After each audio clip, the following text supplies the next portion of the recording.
Samantala, posible umanong haina ng warrant of arrest mula sa International Criminal Court o ICC ang dalawang kasalukuyang senador at iba pang nasasangkot sa madugong war on drugs.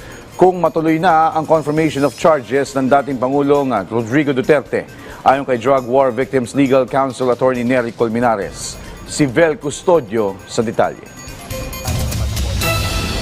Matutuloy na siya at sana naman Kumpiyansang abogado ng drug war victims si Attorney Nery Colmenares na magiging positibo ang resulta ng confirmation of charges kay dating Pangulong Rodrigo Duterte sa International Criminal Court o ICC sa The Hague, Netherlands na sisimulan sa February 23.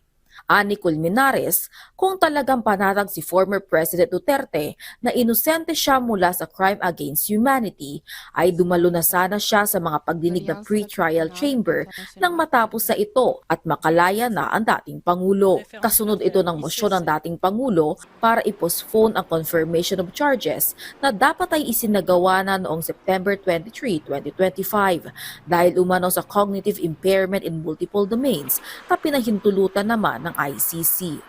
para sa amin, mag-trial na kasi. Ngayon, kung sa trial, may ebidensya siya na magpapatunay na wala siyang kinalaman sa drug war, o hindi makalaya siya, siyempre, bigyan din natin ng oportunidad ang mga kaanak ng biktima doon sa trial na magpresenta ng ebidensya nila para ipakita na yung kanilang kaanak walang awa na pinatay, nagmamakaawa, walang awa na pinatay nung drug war ni President Duterte. Sa usapin naman kung papadalhan ba ng warrant of arrest sina Senator Bongo at Senator Bato de la Rosa na di umano'y co-perpetrators ng dating Pangulo, wala pa aniyang katiyakan si Atty. Colmenares sa magiging hakbang ng ICC patungkol dito. Pero ani Colmenares, maaaring mag-request ang prosecutor ng warrant sa pre-trial chamber. Posible ring haina ng warrant ang dalawang senador at iba pang co-perpetrators kapag nakumpirma na ang charges ng dating Pangulo sa ICC.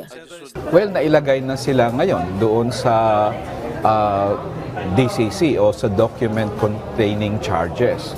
Sa bahagi ko bilang abogado ng biktima sa Rise Up, sa tingin ko, mako-confirm ang charges. Napakalakas ng ebidensya dito at mako-confirm ito.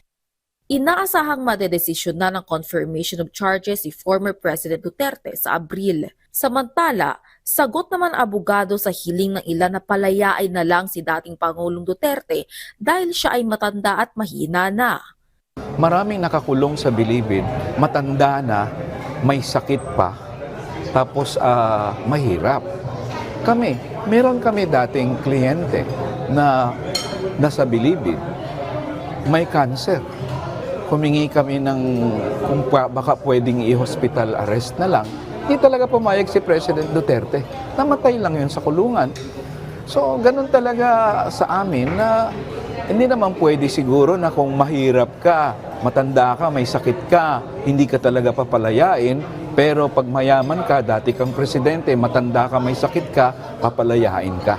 Hindi naman dapat ganun double standard siguro ang hustisya. Magtutungo na ngayong araw si Atty. Colmenares sa The Hague bilang legal counsel ng mga biktima ng war on drugs. Vel Custodio para sa Pambansang TV sa Bagong Pilipinas.